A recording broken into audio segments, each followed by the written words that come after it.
final. The Lakers get the win, and now they get a few days off before they face nationally ranked Madonna University. I'm now joined by a good friend of mine, Matt Rodewald, who looked at it from the public address side, had a chance to check out the game tonight. And Matt, you heard Joe Griffin say, Joe Griffin said it during the first part of the postgame show, a weird game to say the least, because this team, even though they looked shorthanded and it felt like they were shorthanded, this was not an easy team to escape from at all. Say, looking at the turnover numbers, 27 turnovers for Roosevelt. They had that enough of a cushion where they were able to, they had the afforded luxury to play up tempo just a little bit and sloppy and kind of play into the hands of way Dabney wanted to play there, up and down. But I would say for the most part, you kind of want to, the way things are going in the first half, you just want to get out of here with a win and get as much of crisp basketball time as you can. And I think Coach Griffin accomplished that tonight, getting the win. And one of the things that I said at the half is that it was a 7-point lead,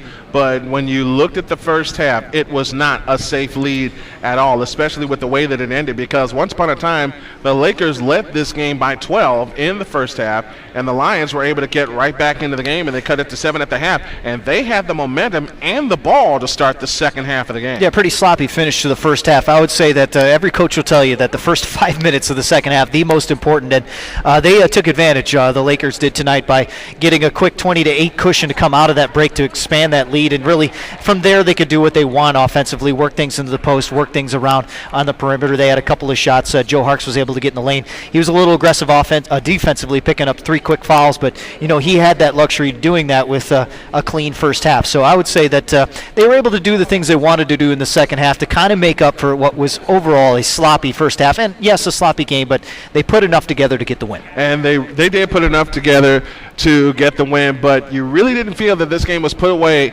until Aaron Villarreal hit that 3 out of the right corner with less than 3 minutes remaining to extend the lead to 19, and the Lakers were able to put it away at the foul line. Yeah, they need more three-point shooting. 4 of 16. As you look at the numbers, they took 71 shots tonight, really shooting 48% from the floor. Not bad, but you really need it from the outside. And they took advantage of Dabney, who just could not get some points in the first half. When you shoot 27.3% in the first half and you get 16 turnovers coming your way, you got to take advantage of them, and they didn't do that tonight. Absolutely. Let's look at the final numbers for Indiana Dabney.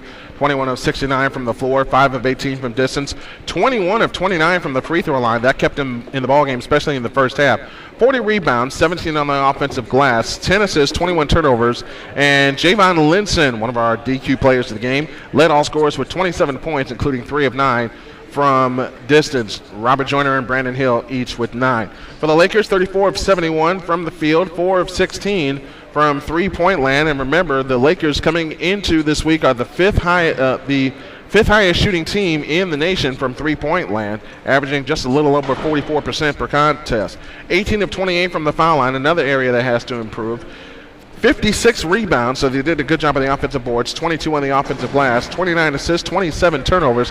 And Matt, just to point out something that Matt said, the Lakers had enough of a cushion where they could, employ a little bit of pressure and force the Lions into a lot of turnovers, and they can give up a few turnovers of their own. And Joe Griffin said something very, very important, especially when Madonna comes in here on the 30th and when they get back into conference play. They wanted to get some of their different guys into different situations, especially looking at Howard, looking at Vaughn, O'Dwyer. Got to see the whole roster, especially when we get back into conference play, because we're going to see number one Cardinal Stritch in here one more time. You saw the entire roster in the first 15 minutes of this ball game. 10 guys are on the floor in the first 6 minutes or so. So he has been imploring that deep bench of his to just get some guys out there and really find that connection and find that lineup. And everyone's contributing. When you get minutes, you understand that everyone's awake, everyone has to play, and everyone's going to contribute, and they did that tonight. 9th win of the year for the Roosevelt Lakers. Matt Rodewald joining me here for the post-game show. I enjoyed it. Thank you very much. Once again, repeating your final. It's the Lakers 90